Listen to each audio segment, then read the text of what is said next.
Hey, what's up everybody? It's Dan Su here with more Stormbound. It's certainly been a while since I made my last video, but you guys are in for a treat today. So the January to February patch just came out, and there's been a lot of changes, but today I'm going to show you one deck that I created for each of the kingdoms, and I'm just going to explain a little bit, and it'll help me show you guys what I think of the new patch and how every class was affected. So let's start with Winter first. So this is actually the same deck that I used to get myself to rank 1 this season. And as you guys can see, it's a pretty standard winter deck. The two cards that I would like to specifically mention are Lich Summoners and Victors of the Melee. These two cards I never used them before this patch, but now that a lot of the more explosive cards, such as Toxic Sacrifice, have been nerfed, I think cards that just can give you consistent value are more important. So Winter Pact actually hasn't been changed very much. I guess the biggest nerf to them is that green prototypes is now a lot worse of a card, but other than that, they're more or less the same, and I'm pretty sure that as of now they're the best class that you can play. Simply because they have the most consistent cards that can give you value, like Rhymelings and Gift of the Wise, and as a result, they can play early game and they can play late game, and they're just the most versatile. All right, so we're going against Shadowfen. Oh, we seem to be okay. We're back. So hopefully we can get our play off this turn. So we drew a pretty bad hand. We actually can't do anything, which is pretty rare for us. I have a lot of 1 to 2 to 3 mana cards, so that was unfortunate.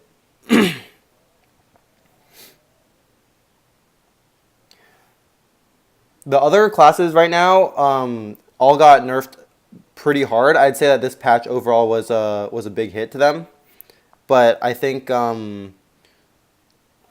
that Swarm is probably the second best class, and then after that is Ironclad. No, and after that is Shadowfen, and then after that is Ironclad. All right, so we're taking some pretty heavy damage early on, which is not good, but we'll see how this game turns out. We should be able to make big plays next turn.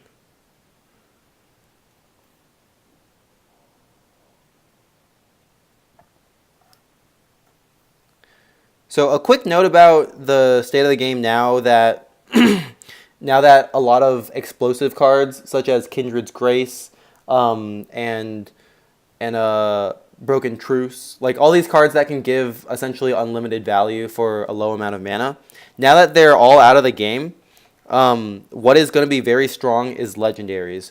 I've seen people play their Ubis. I've seen people be playing Tigor the Vengeful, which obviously is not a card that you see a lot in general. I should have played my Gifted Recruits first, just to get one more shot out of Ubis, but that should be okay. But as I was saying, so now that a lot of cards pretty much give like fixed value, like with Lich Summoners, I can always expect to get one undead spawn from it, or like Gifted Recruits or Freebooters or Rhymelings, which all give like a fixed amount of strength per mana. Now that like this seems to be what's the most common thing, legendaries and epics will be a lot more strong than rares and commons. Like if you look at historical rares that have been nerfed, such as Wisp Cloud, which deals AoE damage, or Kindred's Grace is a epic, or Toxic Sacrifice, which deals AoE damage. These cards, even though they're rares, they can compete with legendaries and epics simply because in a good situation they can be a lot better. In certain situations, they can be a lot better than regular rares or regular epics or legendaries.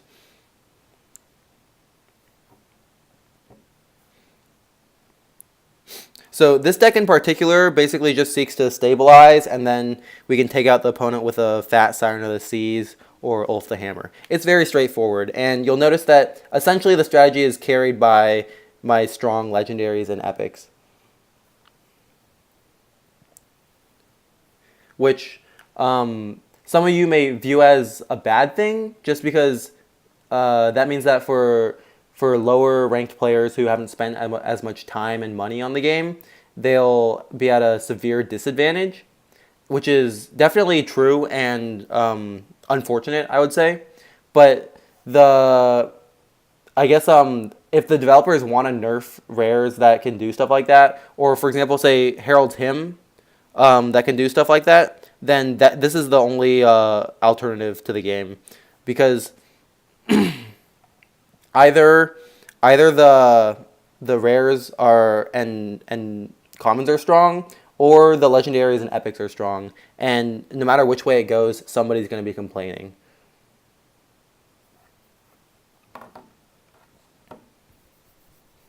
So I'm not sure if this guy runs Toxic Sacrifice or not, but as you can see, pretty much the only way he could come back from this is a play like that.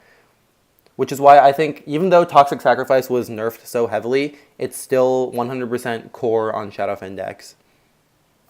But we'll get into that more later when I demonstrate my Shadowfen decks.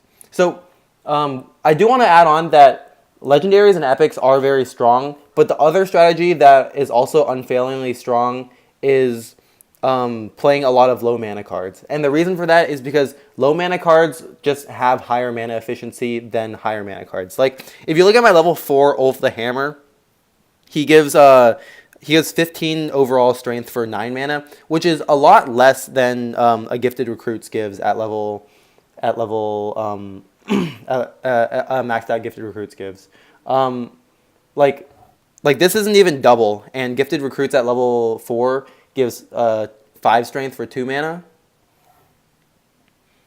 Alright, let's see what we're going to do here. So he's pretty much a goner.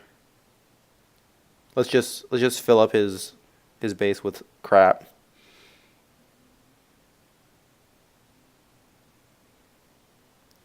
Yeah, why not? Let's just put more pirates here.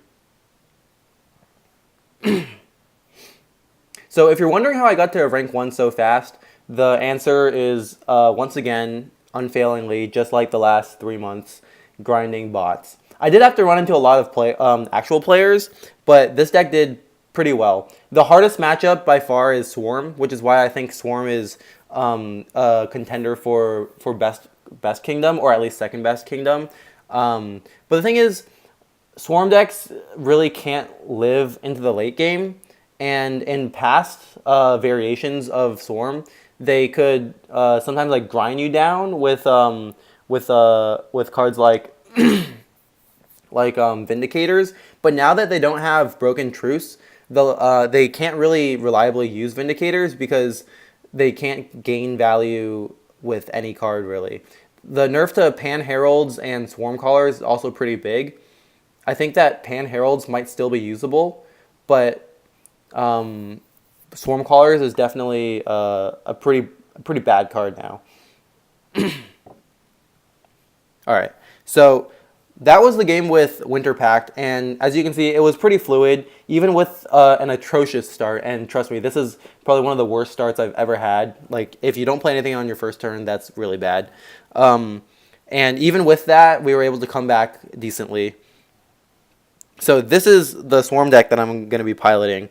The notable mention here is Dark Harvest, which I think as time goes by will rise into the meta, because it's actually very strong, especially when you compare it to Needle Blast, which is also used, and Moonlight Airy, which I saw a player use, and he was actually rank 1 when I was rank 2, and I played against him twice, and the first game was very close, and I won, and the second game was a complete blowout, and he just destroyed me. So I'm willing to give it another shot. I think that with Gifted Recruits being nerfed, and in general, the early game being a little weaker than it has been before, I think structures definitely have a little more potential than they did before, and so I'm going to give it a shot. One thing to note here is that my cards are not very upgraded. they're mostly level 3, which is not a good level for a rank 1 fight. So while this may not perform very well, it's a good demonstration of a concept. So if I lose, blame how upgraded my cards are. Don't blame the deck, because I did lose to a deck that was very similarly crafted, just a lot higher level. You'll notice that I'm still running Swarm Callers, even though I just called it bad, and that's because the guy that I ran into used Swarm Callers, and his level 5 Swarm Callers definitely provided a lot of value. And while mine is only level 3, I think it should it's at least doing a similar thing. You'll notice that I completely dropped the pushing package of Swarm, which is Herald's Hymn and Forgotten Souls, and that's just because I don't think pushing anymore is that good of a strategy. Forgotten Souls, along with Potion of Growth, is definitely a good strategy to use. But if I want to make room for the structure, then I can't really afford playing another undead.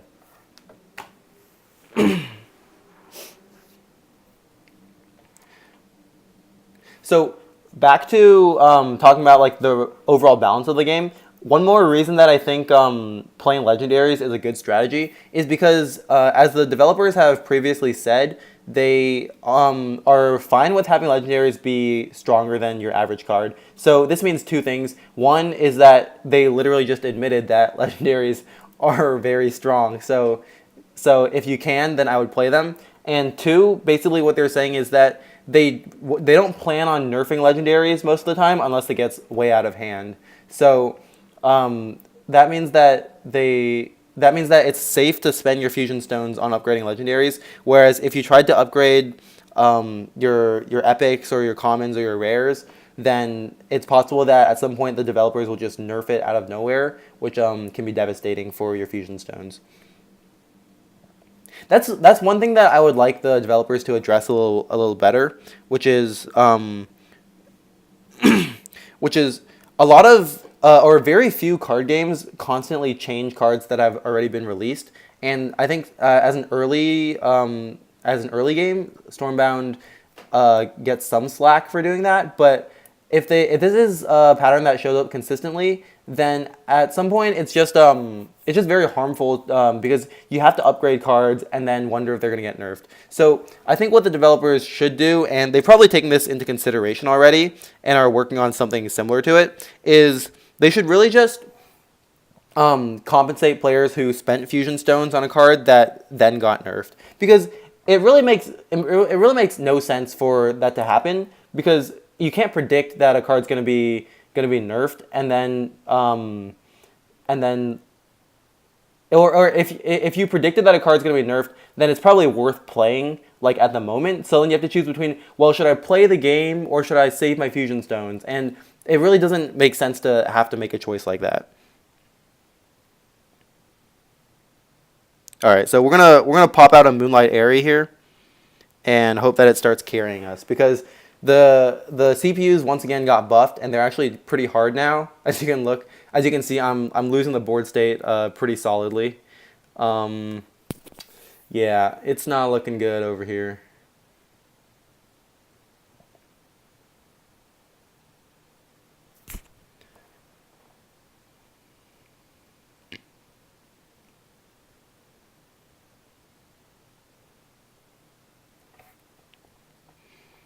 We got 4. Well, we have exactly.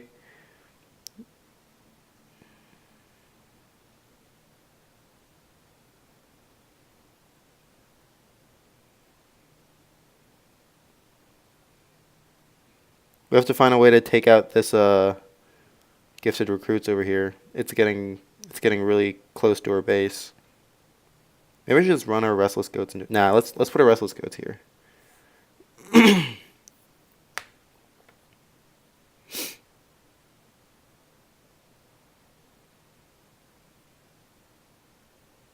Jesus.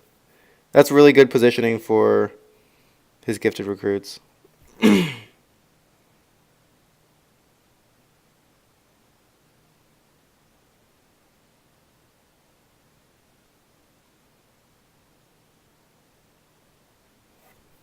Alright. This will be so sad.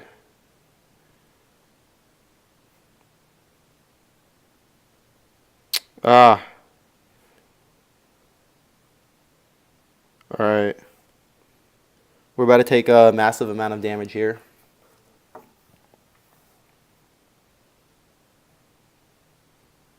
Okay. So, I guess that wasn't a great demonstration of the deck's potential, but essentially, I think what the strategy is here is you play some early game units so that hopefully the opponent doesn't just walk over to your base, and then you try to gain value through Dark Harvest and pinging their base down with Ubis, Needle Blast, and Dark Harvest, which I think is a pretty good strategy overall. Dread Fawns is a very above average card at level 5. It's 5 mana for 16 strength, which is pretty darn strong.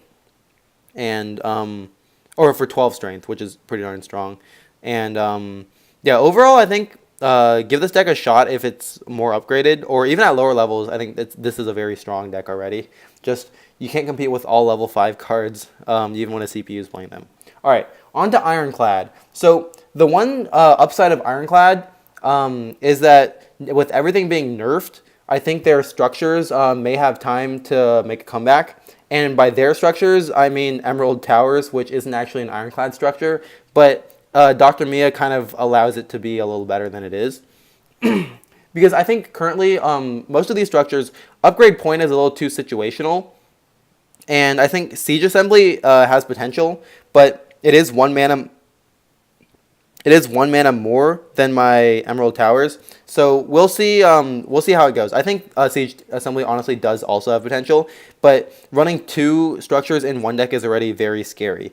So other than that, the changes to Ironclad are not very relevant because nobody really uses the push cards anyways, and I think changing it to push all the way just isn't enough of a change to make your deck any better, because what you really care about is how much value is this card giving me, and playing cards that push other things doesn't actually give you more strength, it just buys you time. And the thing is, Ironclad doesn't have a lot that it can make use of with extra time. It does have structures, but like buying time isn't like, or buying time by pushing the opponent's units away isn't very good.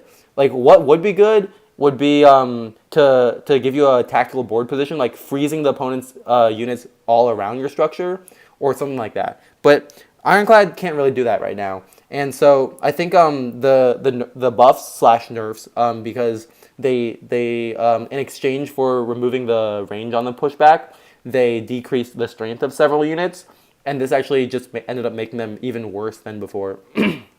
So I think all in all, the changes to Ironclad can be more or less ignored.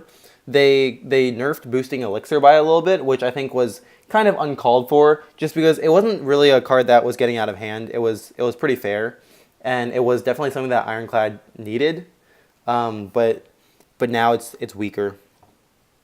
So we got a pretty good start. That's one of the benefits of not running a lot of high mana cards.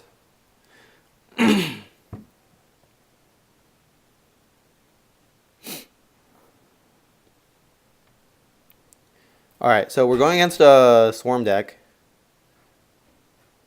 I think his name means VIICXCIV. It's like 7, 50, 60, 60, 54. I don't know what it means, whatever. Okay, so we're gonna play our green prototypes here and hope that it pushes the Shady Ghoul upwards, because then we can trade for full value. Oh, and there we go. So that was awesome, because now we actually get full value out of our green prototypes, which is no longer something that you can reliably do. You'll notice I didn't actually cycle a card there because the cards in my hand were so good that I just decided to keep them.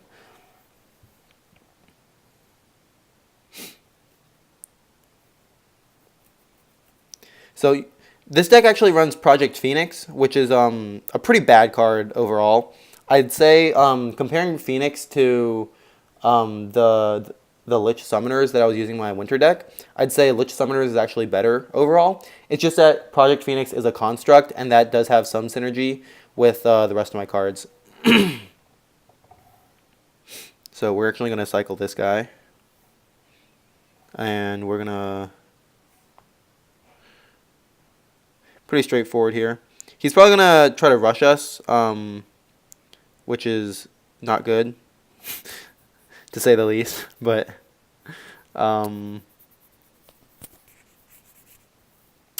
yeah. This is like a decent example of not having a good enough early game. Okay. Okay, that wasn't terrible. Let's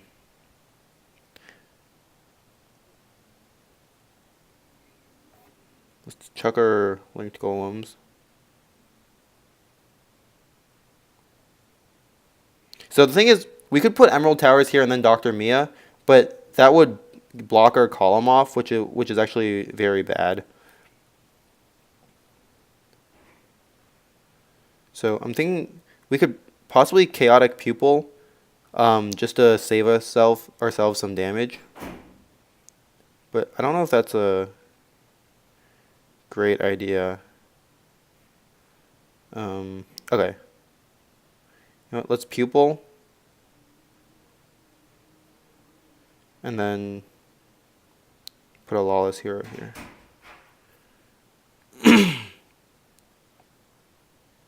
Yeah, so we're in a little bit of trouble.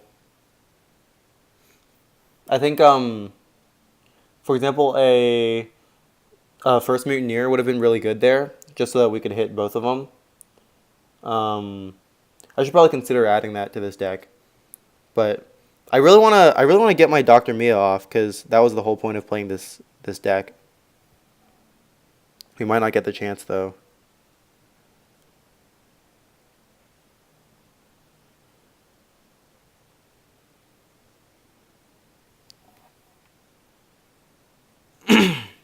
Okay, let's throw away the structure.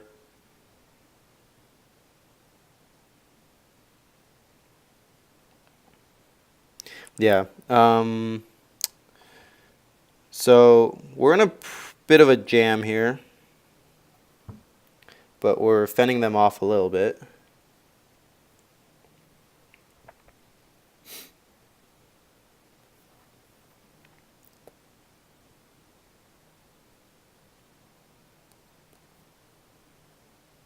Oh, that's a good card. And he opts for the trade. Could be a good thing, could be a bad thing.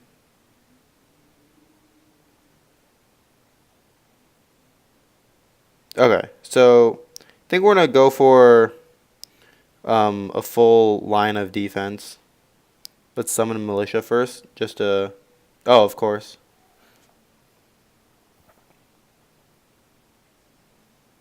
Okay, let's see him get that last 5 damage in. I dare you.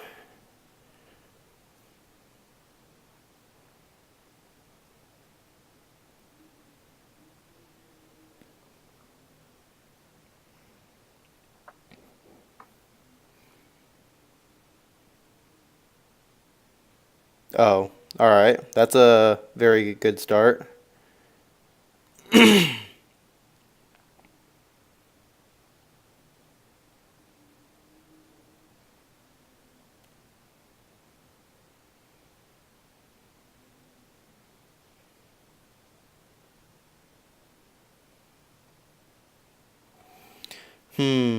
Alright. Probably not going to use this.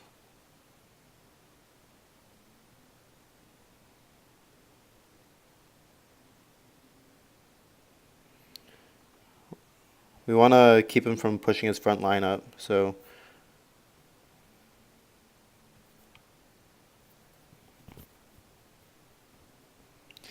In the last patch, I've tried playing around with Dr. Mia a lot. And it didn't work out too well just because it's a little too hard to set something up with so much pressure going on. But I did play against a deck using Dr. Mia and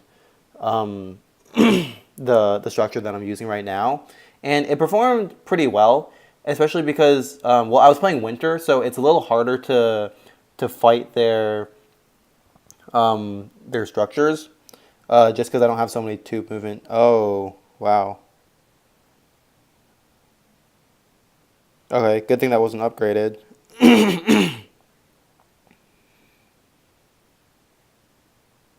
Okay. Wow, wow, wow. All right. Um, so we lost that game without actually demonstrating the structure.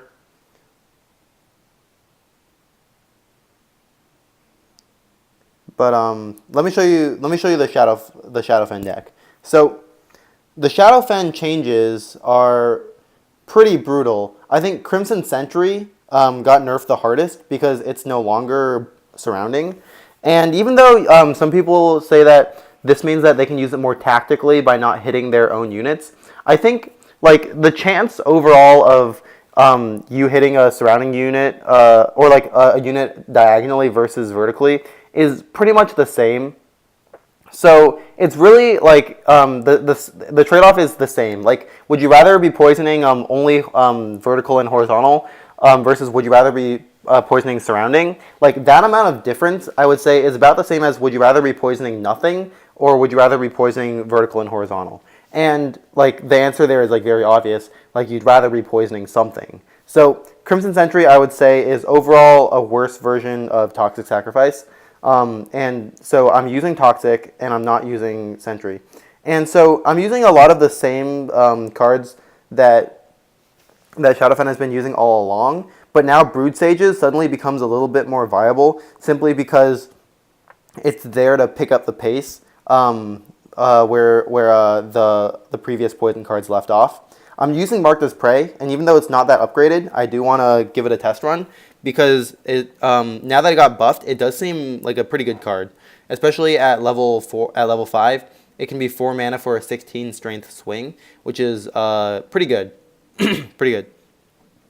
And Blood Ministers, obviously, I think is going to be the MVP because they buffed it so that now my level 4 Blood Ministers can convert units that are 6 strength or lower, which is awesome. I think it's going to be very powerful for fighting early aggro decks and also late game control decks. So I think Shadowfen it lost a couple important tools, but it definitely has some other ones to pick up the pace. I'm not using Amber Hides, but that is also a card that I would consider. I think that it's overall a nerf that it can now drain friendly poison units because what happens if you accidentally drain a friendly when you wanted to drain the enemy? Like that's just going to be terrible. That's a terrible play. So I think it could be used, but the cards that I'm using right now are I think the stronger Shadowfen cards.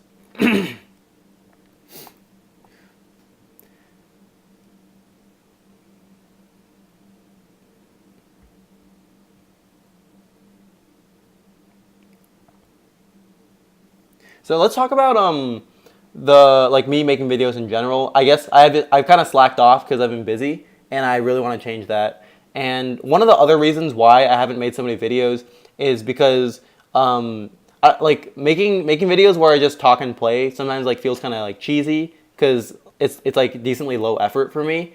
But I do love to do it. So if you guys just like watching me play and talk about my gameplay, then let me know, and I can definitely start kicking these out. Like at the minimum, like one a week.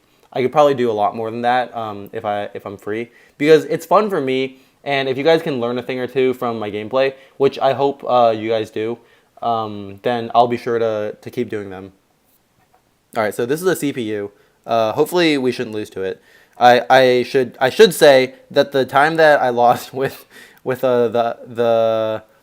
the Swarm deck was the one and only time I ever lost to a CPU this season. So it's not the norm, definitely. It's not the norm. I can't deny that they aren't strong though. Okay, so he's playing right into our Toxic Sacrifice trap. Nope, just kidding.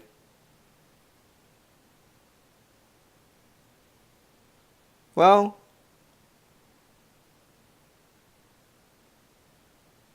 I could Toxic Sacrifice, but then I wouldn't be able to play all these other sweet cards. So I think what I'm going to do is just play Witches here.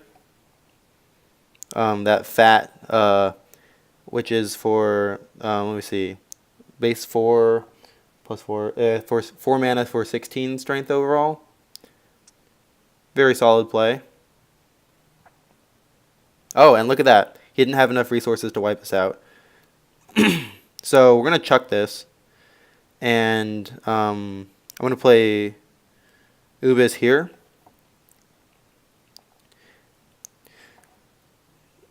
I would rather kill this Destructobots, except the thing is, if my Ubis accidentally pinged the prototypes without being right where it was, then it wouldn't have gotten the value of the prototypes. So I decided that that was still the better play.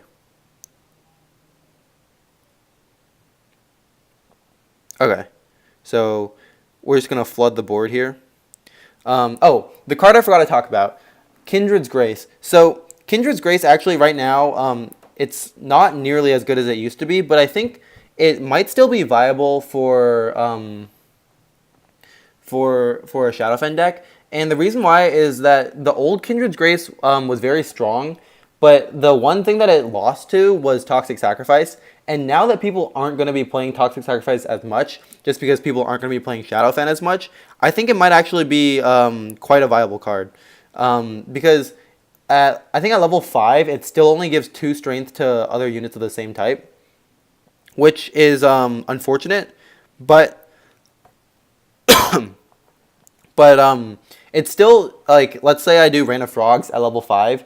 That's a 8 toads total. So it's still going to be 16 strength minimum, which is a very, very high amount for 6 mana. Oh, okay. So this guy should more or less be dead now. Let's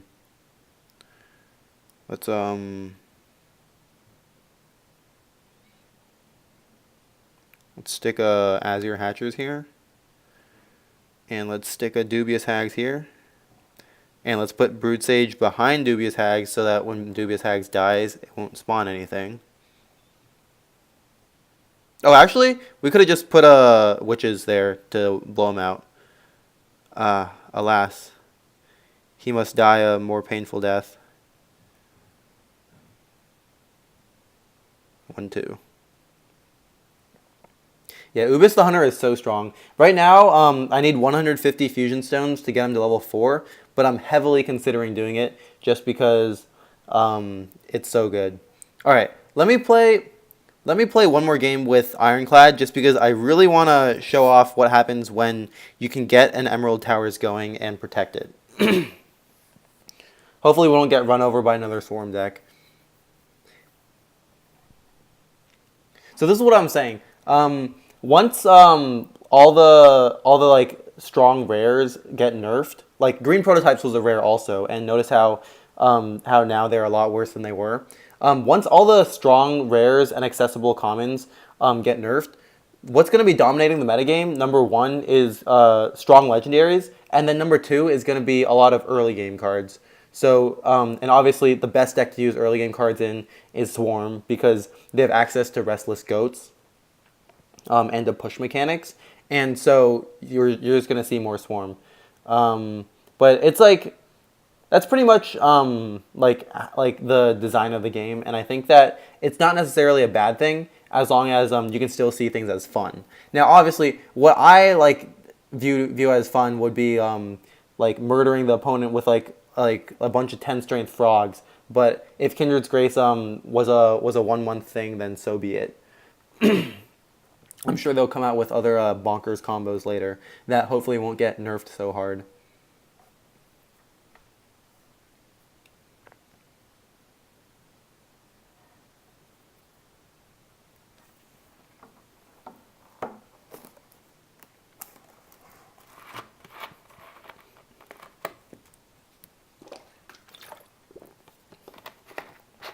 So some of the things that I've been getting like requests for is like, can you make a deck for like this class or this class? So that's what I tried to do this time around. But as you'll notice, like some of them were flops.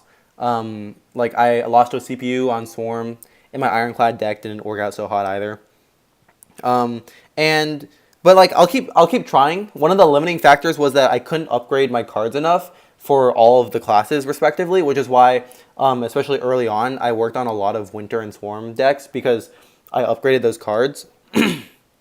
But as time progresses, I'll definitely be able to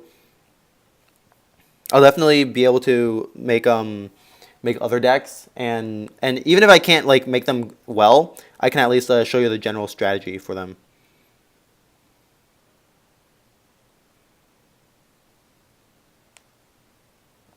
So hopefully the CPU is dumb and we can get value off the green prototypes this way.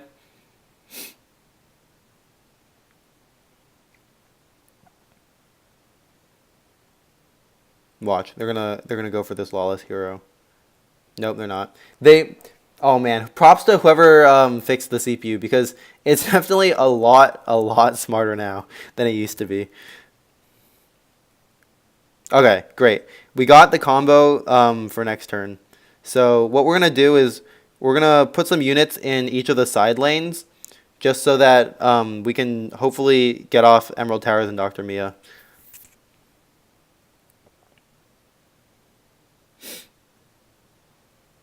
Oh, he's not even going for this.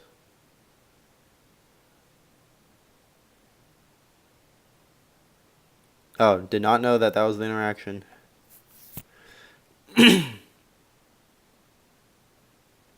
Okay, so now we're going to stick it right in this right column. And as you see, that's quite a lot of value that we get right then and there. And the only reason why that would be a bad play would be if you lose map control from doing it. Okay.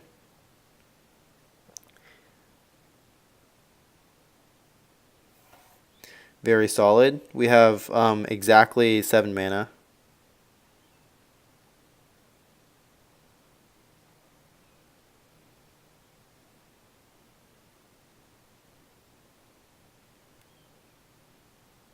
Alright, let's put Lawless Hero right here.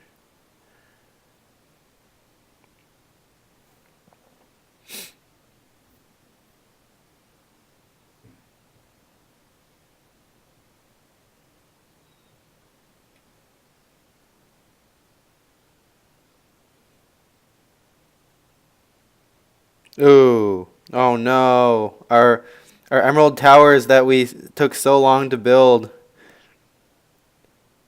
Broken.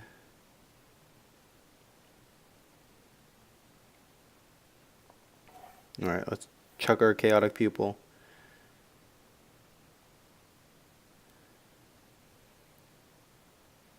Check this out. Instant respawn. Oh yeah. And guess what?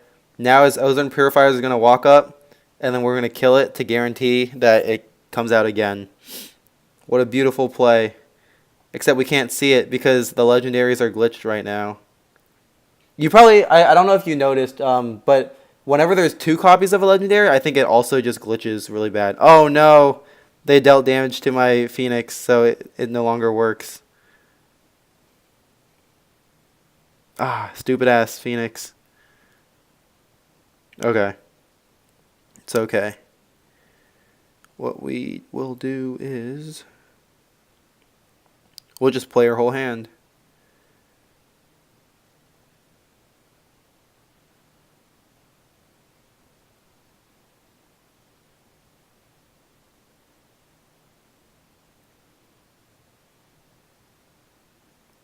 Let's just cycle Lawless Hero. I should have cycled it earlier. Okay, cool. We got Dr. Mia and Emerald Towers again, so let's see what will come of it.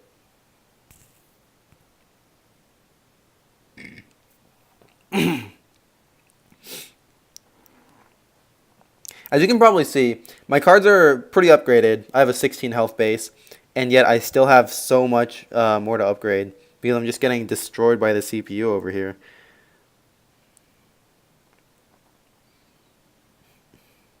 Okay. I think I'm just going to play this hand.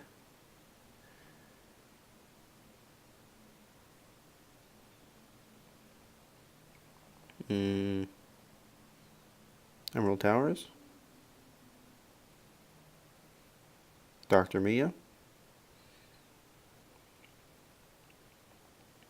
Some militia. Hopefully, whatever. We blocked off this whole row, so they can't play anything here.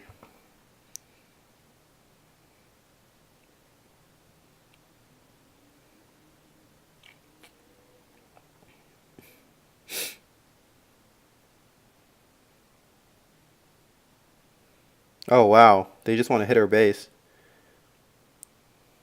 Such an aggressive CPU.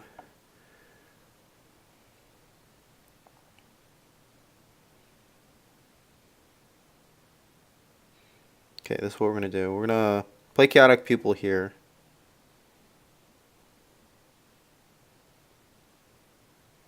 Oh, that wasn't great.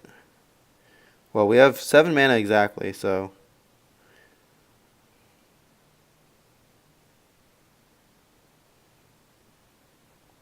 And let's just stack more things into our Emerald Towers column. This is the reason why I like Emerald Towers more than the 3 mana struck that's... Oh, not again. Huh. Okay. I'll take it.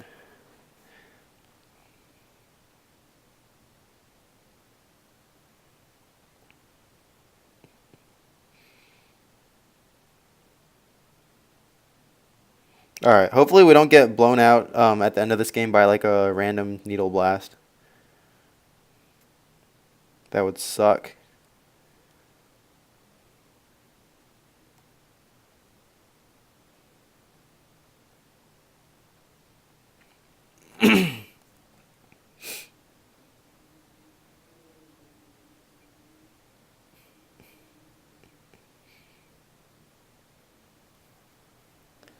Okay, so now what I'm hoping to do is to get another Emerald Towers, because we have another Dr. Mia.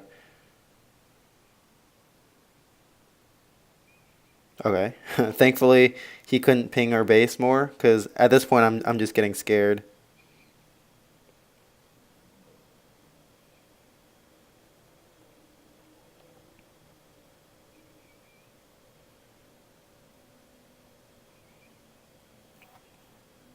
Alright.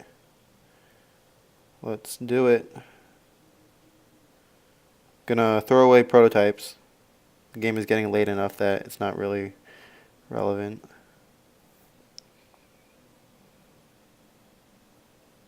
Perfect. Now we will Destructobots. Okay, I'm fine with that.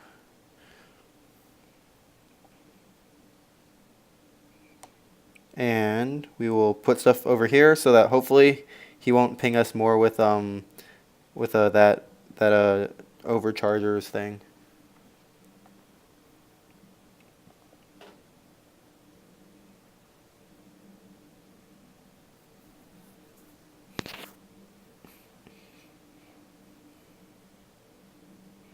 Oh my god.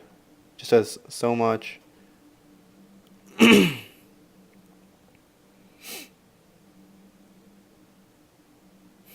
Look at this fat Project Phoenix. I kind of just want to make another one.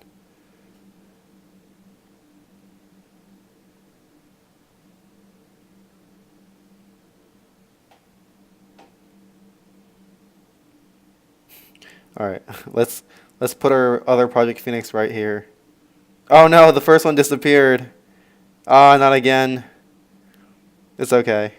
Oh no! Our Emerald Towers disappeared too. What is going on? Ah, yes. He killed our Project Phoenix. Respawn.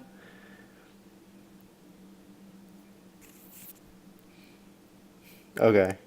I have a feeling this Project Phoenix is just going to kill him 2 turns from now. But we'll see about that.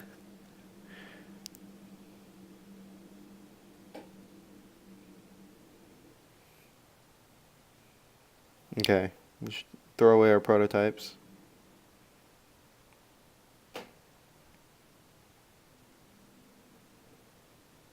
Oh no! What in the world? It spawned where we hit it? That's not supposed to happen. Ah, whatever. Don't ask questions. Okay, so we're in a pretty good spot. Unless he needle blasts us, he should be dead. Or somehow plays 2 overchargers, which I think can actually happen. If you play it and then cycle, you might be able to get it back at a really low chance. Oh, moment of truth. Yes! He didn't needle blast us. Oh, but now we can't kill him either. Oh, this is terrible.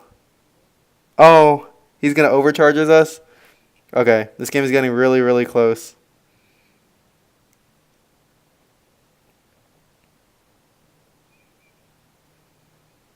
Okay, the fortunate thing is he used both of these, so it should be very, very unlikely that he has another one of them. So, with that being said, I think we shall...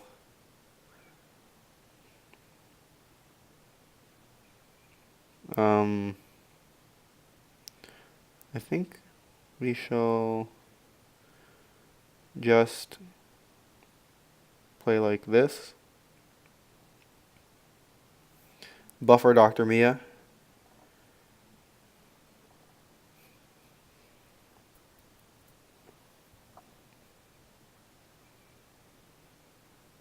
Oh. Oh, but he's going to use it to kill this Project Phoenix. Hopefully it spawns back here to protect us. Oh, no, it didn't. If he has overchargers, we're done. Oh, but he didn't. Oh, but we can't kill him now. This CPU had so many opportunities to kill us.